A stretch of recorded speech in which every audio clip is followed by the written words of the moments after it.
I'm going to start with symbolism. The movement's French, and it originates in France. It's a movement in art and literature that emphasizes the aspects of the human mind.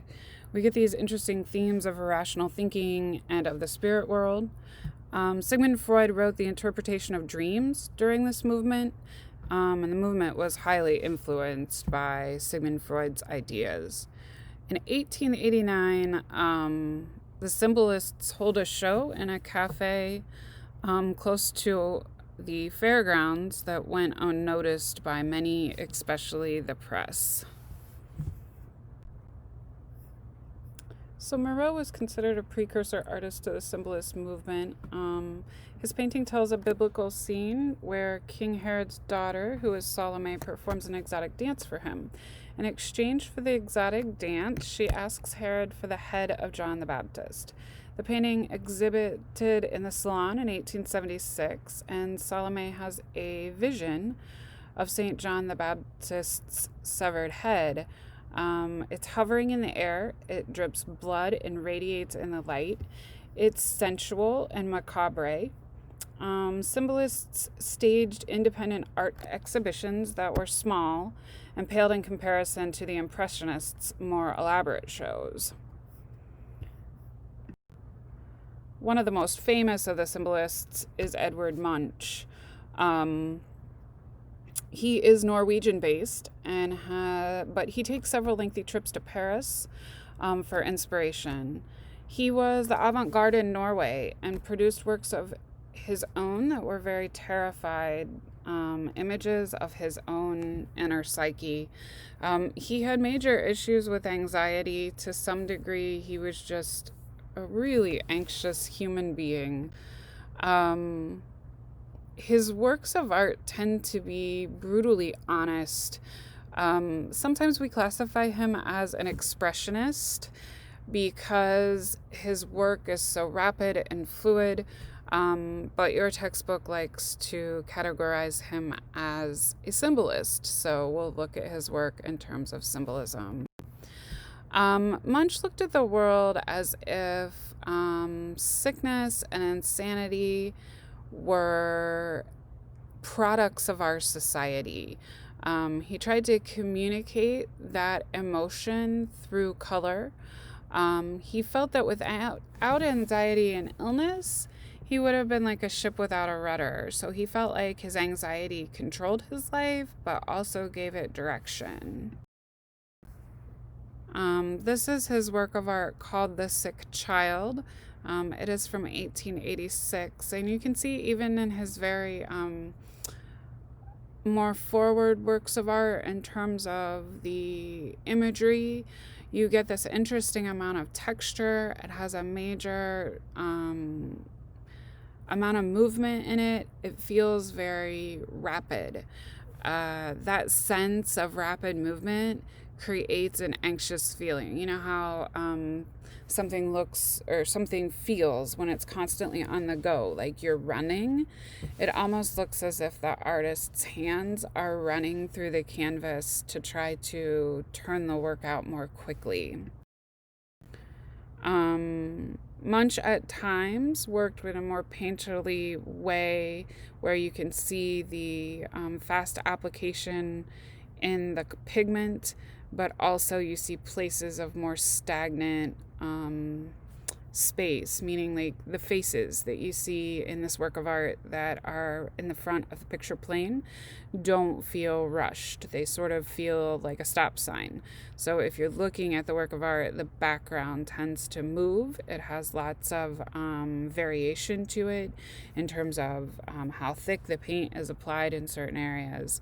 But then in other areas, you see the heavy brushwork or the heavy line work. Those areas are ones in which you feel more anxious when you look at them because the line moves more quickly. Munch had a fascination with these images that he called the femme fatale. The femme fatale was a stereotype of a woman who pretty much just chews men up and takes all their money. Remember that Munch is painting in the late 1800s. So you've got that lovely male-centered idea system that a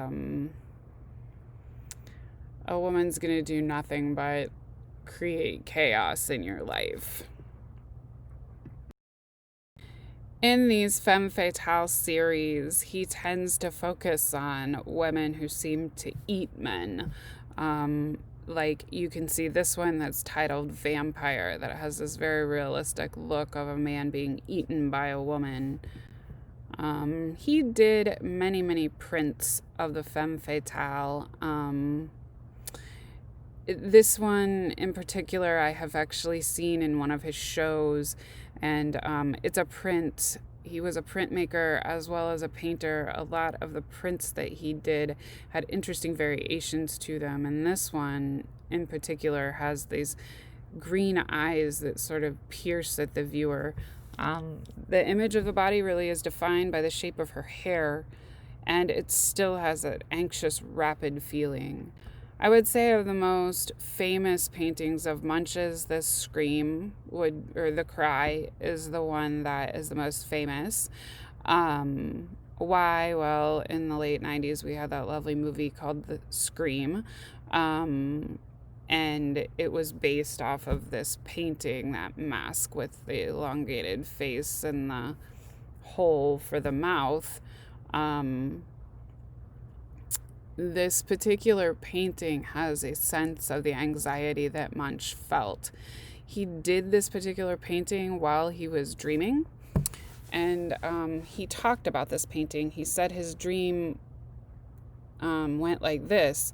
I was walking along with two friends. The sun set. Suddenly the sky became a bloody red, and I felt a tinge of sadness. I stood alone, trembling with fear. I felt the great unending scream through nature. He felt like nature was something that was relentless and uncontrolled, just like he felt like women were relentless and uncontrolled. He creates this interesting energy within the work of art through his line work. It moves rapidly, but the work of art is not that large. It's probably a normal, I'd say it's no bigger than 16 by 20, maybe 26 by 24. So these symbolists or expressionists were ones that you could see a lot of energy and a lot of emotion in the work of art, but because they weren't so large, we don't call them abstract expressionists. When we get to abstract expressionism, that will make a lot more sense to you. But for now, just know that the artist's work is one that's applied, the medium is applied fairly rapidly to the canvas, and that Munch in particular communicates through that rapid application of the medium. He also uses color to create a dichotomy that when you look at it, he puts the red right next to the blue, which creates tension because they're opposites on the color wheel. Oh, I'm sorry. Red is opposite of green. It's a little bit opposite. But the point being is that through the tension of the red and orange sky with the blue and green sea, you get this sense of movement. And then Munch adds to the anxiety by creating this face that's elongated and the mouth is opening as if it's screaming. And you can see even the body of the person mimics those lines that make the viewer feel anxious when you look at it. He definitely is good at communicating this sense of anxiety through this image.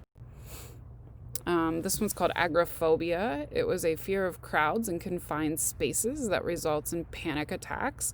We know that Munch suffered from agoraphobia, and that to some degree he really doesn't ever paint images of people stacked all together in the same place. He tends to paint one alone, but still in a lot of anxiety.